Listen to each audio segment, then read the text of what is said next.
നമസ്കാരം, മലയാളി വാർത്തയിലേക്ക് സ്വാഗതം.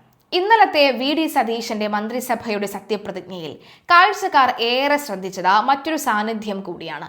മന്ത്രിമാർ സത്യപ്രതിജ്ഞ ചെയ്യുമ്പോൾ അവർക്ക് അതിനായി സത്യവാചകം അടങ്ങിയ ഫയൽ കൈമാറുന്നതും ഗവർണറോട് ഇടയ്ക്കിടയ്ക്ക് കുശലം പറയുന്നതും മാത്രമല്ല ഗവർണർ തൊട്ടടുത്ത ഗവർണർ എല്ലാ കാര്യവും വിളിച്ചു പറയുന്നതുമായിട്ടുള്ള നല്ല മുഖപരിചയമുള്ള ഒരു ലേഡി, ആ വ്യക്തി ആരാണ് എന്നുള്ളതാണ്.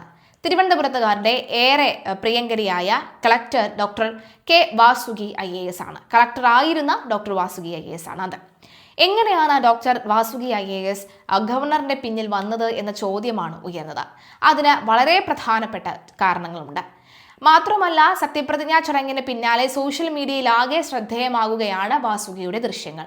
സത്യപ്രതിജ്ഞാ ചടങ്ങിൽ ഏറ്റവും ആളുകൾ ശ്രദ്ധിച്ച മുഖം, ക്യാമറ കണ്ണുകളും സോഷ്യൽ മീഡിയയും ഒരുപോലെ ശ്രദ്ധിച്ച മുഖം എന്നിങ്ങനെ നീളുന്നു ദൃശ്യങ്ങൾക്കൊപ്പമുള്ള വാചകങ്ങൾ.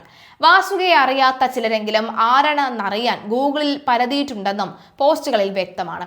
എന്നാൽ സത്യവാചകം അടങ്ങിയ ഫയൽ കൈമാറുന്ന വെറുമൊരു വ്യക്തി മാത്രമല്ല വാസുകി IAS. വിദ്യാഭ്യാസ വകുപ്പിൽ നിന്നും പടിയിറങ്ങിക്കഴിഞ്ഞ ദിവസമാണ് വാസുകി ഗവർണറുടെ സെക്രട്ടറിയായി ചുമതല ഏൽക്കുന്നത്. നേരത്തെ വിദ്യാഭ്യാസ വകുപ്പിൽ പൊതുവിദ്യാഭ്യാസ സെക്രട്ടറി ആയിരുന്ന കെ വാസുകി വി.ഡി. സതീശൻ മന്ത്രിസഭയുടെ സത്യപ്രതിജ്ഞയിൽ മാത്രമല്ല 2016 പിണറായി വിജയൻ മന്ത്രിസഭയുടെ സത്യപ്രതിജ്ഞാ ചടങ്ങിൽ പ്ലാസ്റ്റിക് മുക്തമാക്കാനുള്ള പ്രവർത്തനങ്ങൾക്ക് നേതൃത്വം നൽകിയതും ഡോക്ടർ കെ വാസുകി ആയിരുന്നു. ഡോക്ടർ ജോലി ഉപേക്ഷിച്ചാണ് ചെന്നൈ സ്വദേശിയായ വാസുകി സിവിൽ സർവീസിലെത്തിയത്.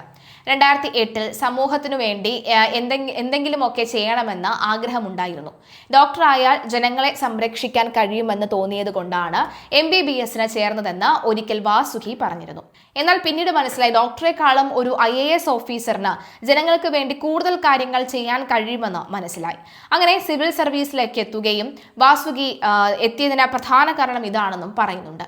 ആദ്യം മധ്യപ്രദേശ് കേഡറിലായിരുന്നു നിയമനം. പിന്നീട് ഭർത്താവ് ഡോക്ടർ S. കാർത്തികേയൻ കൂടി സിവിൽ സർവീസിലെത്തിയ ശേഷം 2013 ഇരുവരും കേരള കേഡറിലേക്ക് മാറുകയായിരുന്നു.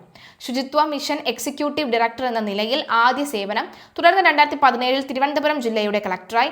2018 കേരളത്തെ പ്രളയം വിഴുങ്ങുമ്പോൾ ദുരിതത്തിൽ നിന്നും കരകയറാൻ കേരളത്തിന് കരുത്തേകിയ കരങ്ങളിൽ വാസുകിയും ഉണ്ടായിരുന്നു.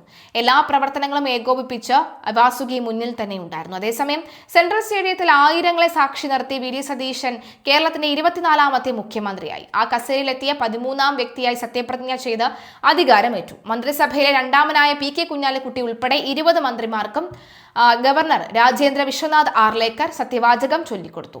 UDFന്റെ ചരിത്രത്തിൽ ആദ്യമായി മുഴുവൻ മന്ത്രിസഭയും ഒരുമിച്ച് അധികാരമേൽക്കുന്ന കാഴ്ചയ്ക്കും കേരളം സാക്ഷിയായി.